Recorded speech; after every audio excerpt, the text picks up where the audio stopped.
आता ना संध्याकाळचे 7 वाजलेत बघा आणि ही वारं तो काय उडून गेलं. वारं कावर असं सुटलंय ना आणि पाऊस पण यायला लागलाय आता. तर बघा आम्ही जिंतीमध्ये राहतो, जिंती तालुका करमाळा जिल्हा सोलापूर इथं. तर इतकं वारं सुटलंय ना, भीती वाटायचं वारं सुटलंय. स्लॅबचं घर आहे आपलं त्याच्यामुळे काय वाटत नाही. पण जी असं म्हणजे पत्र्याची घरं छपराची घरं असतात ना त्या घरात आपण पण छपरात पत्रात राहिलेलो आहे. किती भीती वाटायची त्या टायमाला. पण किती भीती वाटायची असं वारं कावर सुटल्यावरती लय भीती वाटायची. आता स्लॅबचं घर झालं एवढ्या 2-4 वर्षात त्याच्यामुळं काय टेन्शन नाही, भीती वाटत नाही. पण छपरात राहत होतो ना त्यावेळेस लय भीती वाटायची.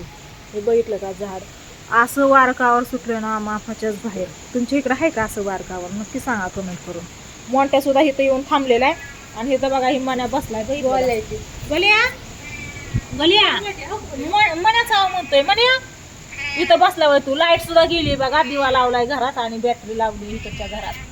कसा बसलाय काय रे, कसं काय वार या बघा. इकडे रामफळाचं झाड, इकडं जांभळीचं, इथं कडीपत्त्याचं आणि इकडं नारळाची ही झाडं सगळीच मापाच्या बाहेर वार आहे बाबा.